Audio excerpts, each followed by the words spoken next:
Hi, Zakaria. I am presenting you feedback for your written speech here.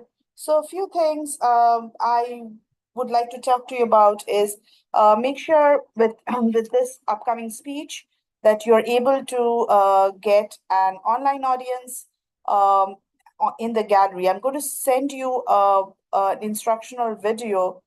I'm really not sure because all of us have different systems that we work on. Really not sure what led you not able to capture the online audience. Some of your classmates were able to do that.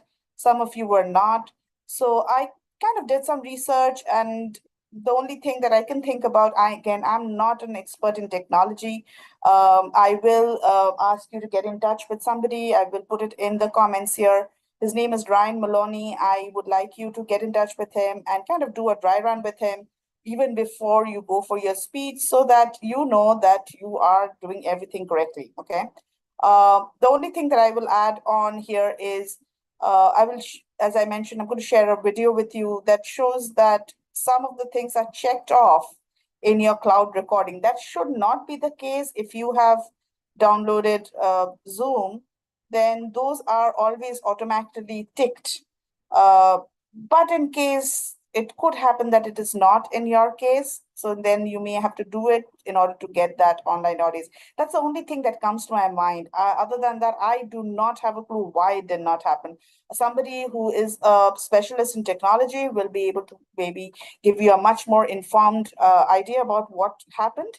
So I will give you his contact address, his contact information, and you can get in touch with him. You also have access to, as I mentioned, you also have access to Wabonsi Tutorial Center, and they can also be your online audience. You can also tell them, you can do a dry run with them and see how it's going before turn it into me. Always remember, this is not, even though this is an online audience, this is not a Zoom call speech. Everything else has to be exactly like the way you did your first speech. So you have to go behind the camera, follow and see. And not that I'm saying that, this is not about the Jonathan or Emily's performance. This is about the distance from the camera. I think the kind of distance that they had um, from the camera was perfect because it allowed me to see lots of things. So my judgment on this speech was, I think, they often gave me the opportunity to kind of judge several things: facial expression, eye contact, all of that, right? So go back to Jonathan and Emily's informative speech and look at the way they are distanced from the camera. They have a head to toe view, yet it is not too far that I cannot see their facial expression. And they have a landscape view, which means that they're able to move around and the camera is able to capture that. So these are the things that I would like to tell you. Remember, even though, again, I cannot emphasize this more, this is not a Zoom call shot. This is a public speaking speech, right? It's a speech, so you got to go back and give me a full view, even though you have an online audience. So those are the things that I wanted to talk to you because I know that you're going to listen to me here. And then I will give you a list of the instructional video that I wanted to send you, and then a few people you could get in touch with, so that this kind of the fact that you didn't, the online audience did not show, doesn't happen anymore. All right. Having said that, let's go to your speech here.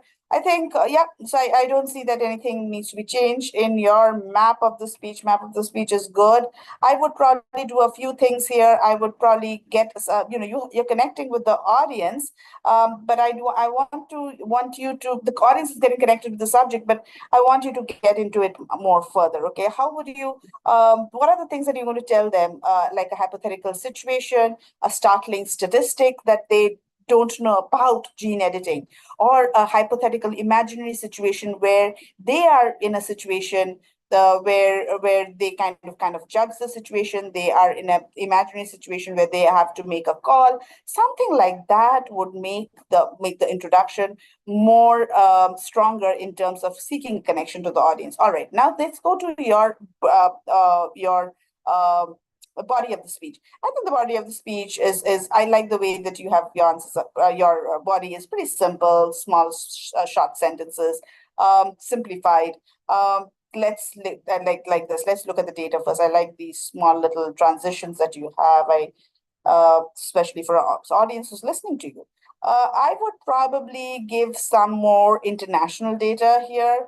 What is the international, what is the world at large, right?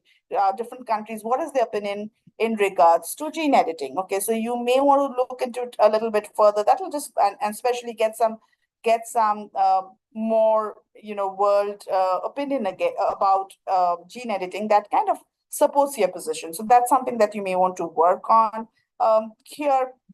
And then uh, also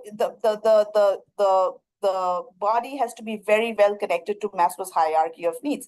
I think for based on what I read in your speech, I think in terms of Maslow's hierarchy of needs, you are saying that you're touching on different kinds of needs. It's a physiological need because some of us, if the gene editing is not done, some people may not live that long, right? Or may have severe challenges. Okay, it could be a safety need, mental health need. It could be maybe later on, because if it's not corrected, that could also lead to financial need, because you have to spend so much money on childcare, on so many other things, different kinds of care to kind of uh, take care of the person who has limitations. And then it could be a self-esteem, of course, self-esteem need. So I think you're talking about these three needs, and to talk a little bit about how important it is for everybody to have these three kinds of needs. A little bit, not too much. Maybe spend about 30 to 40 seconds on that one. I think that will just help your position here. You do have a rebuttal, of course, and you've defended it well. So other than that, I think your speech is good. You may want to look at the rubric here that I have given you. And here we are. You do have, as I mentioned, so there's certain limitations that could have been, can be kind of worked on. And in terms of conclusion, I will probably, at the a conclusion could also be, as I mentioned, that you do have a major rebuttal. That's a major thing that most people are going to attack you with, is that it is used unethically. And I think you've kind of defended that through your speech. However, I would like you to, if you are, if you're thinking about ending your speech with a more of a bang, then there could be a call to action. What action do you want the audience to take? That will even take you to the best zone in your conclusion. All right. So here we go. Um, this is how I have graded you. All right. Thank you.